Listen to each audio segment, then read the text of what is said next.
नमस्कार। सोच के देखिए, जब पैशन और ब्यूटी आमने सामने आ जाएं तो क्या होगा। बस यही होता है ज्योतिष में, जब दो शक्तिशाली ग्रह एक साथ आते हैं। आज हम बात करने वाले हैं एक ऐसी ही डायनेमिक जोड़ी की, शुक्र और मंगल की युति। एक कहावत है जो इस युति को बिल्कुल आसान शब्दों में समझा देती है। जुनून इच्छा से मिलता है, सुंदरता क्रिया से मिलती है और आकर्षण दावे से मिलता है। समझ रहे हैं?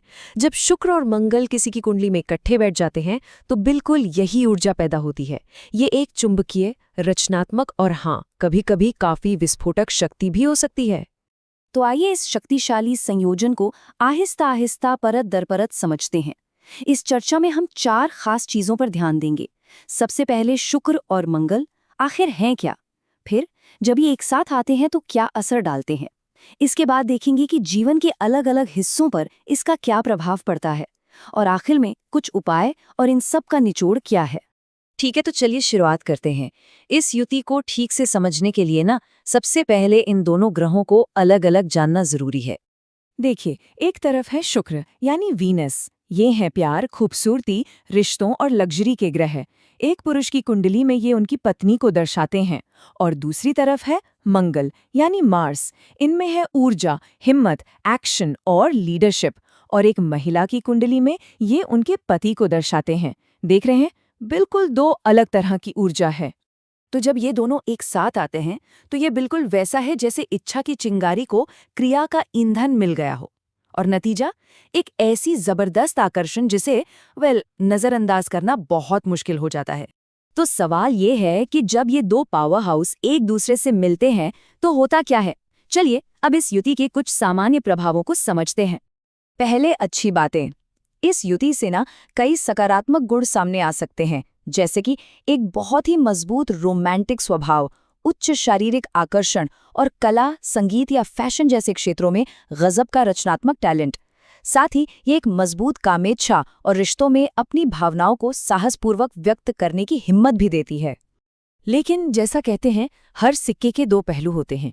अगर ये युति कुंडली में थोड़ी कमजोर हो या किसी और ग्रह से पीड़ित हो, जैसा ज्योतिषी कहते हैं, तो कुछ चुनौतियां भी आ सकती हैं, जैसे आवेगी प्रेम संबंध, शादीशुदा जिंदगी में झगड़े, विवाहेतर संबंधों की तरफ झुकाव और रिश्तों में ईर्ष्या जैसी भावनाएं आना।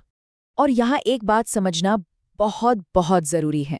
ज्योतिष एक पहेली की तरह है। आप सिर्फ एक टुकड़े को देखकर पूरी तस्वीर नहीं समझ सकते।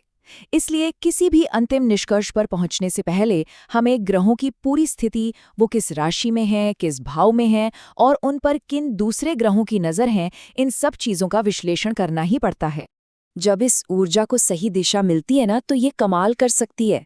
ये उन व्यवसायों के लिए एक आदर्श संयोजन है जहां रचनात्मकता और साहस दोनों चाहिए। जरा सोचिए, कलाकार, अभिनेता, डिजाइनर या तक कि सर्जन और एथलीट, ये आकर्षण और पहल का एक शक्तिशाली मिश्रण है। अच्छा, अब इसको थोड़ा और व्यक्तिगत बनाते हैं। आपकी कुंडली में ये जोड़ी कहाँ बैठी है, उसके हिसाब से इसका असर कैसे बदलता है। चलिए अब कुंडली के 12 भावों में इसका सफर देखते हैं।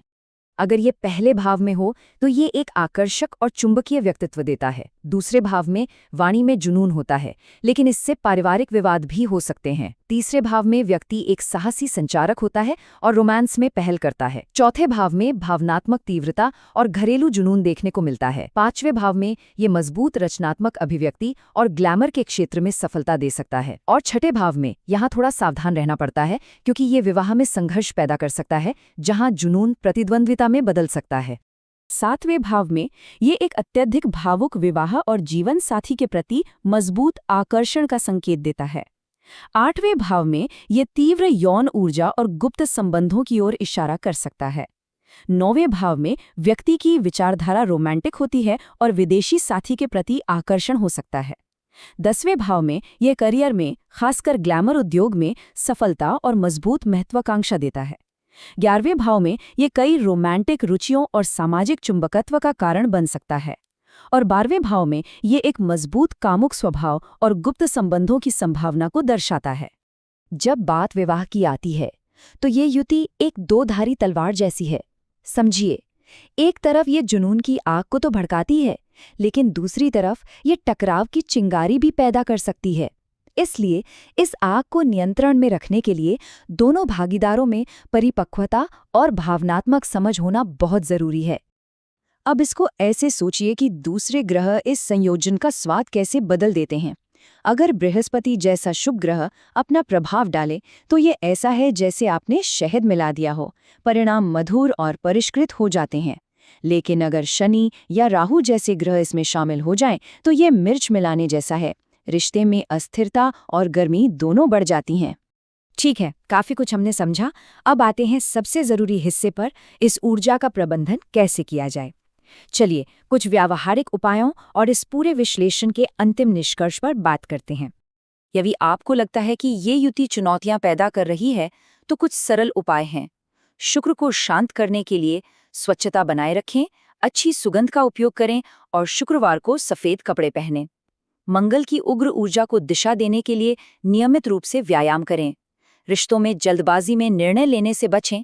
आप शुक्रवार को शुक्र मंत्र और मंगलवार को मंगल मंत्र का जाप भी कर सकते हैं। अंत में शुक्रवार को सफेद मिठाई और मंगलवार को लाल मसूर का दान करना भी सहायक हो सकता है। लेकिन इन सभी उपायों से भी ऊपर एक चीज है जो सबसे महत्वपूर्ण है, और वो है आत्मनियंत्रण और जागरूकता। अपनी प्रवृत्तियों को समझना और उन्हें समझदारी से प्रबंधित करना ही असली समाधान है। और ये बात हमें एक बहुत ही शक्तिशाली सत्य की ओर ले जाती है। ज्योतिष प्रवृत्तियों को इंगित करता है, ज्ञान उन्हें बदल देता है। यानी आपकी कुंडली एक नक्शा है, भाग्य नहीं। आपके पास अपनी बुद्धि और ज्ञान का उपयोग करके अपना रास्ता बदलने की शक्ति है। तो अंत में शुक्र और मंगल की युति को ऐसे सोचिए जैसे एक चिंगारी इत्र से मिल रही हो। अगर चेतना परिपक्व और संतुलित है तो ये एक सुंदर सुगंध पैदा करेगी। लेकिन अगर चेतना आवेगी और अनियंत्रित है तो वही चिंगारी आग लगा सकती है। परिणाम पूरी तरह से कुंडली की समग्र ऊर्जा और व्यक्ति की अपनी समझ पर निर्भर करता है। यह शैक्षिक पहल डॉक्टर गौरव भास्कर द्वारा प्रस्तुत की गई है। इस ज्योतिषीय यात्रा में शामिल होने के लिए आपका बहुत बहुत धन्यवाद। यदि आप ज्योतिष के बारे में और अधिक सीखना चाहते हैं तो हमारे साथ जुड़े रहें। नमस्कार।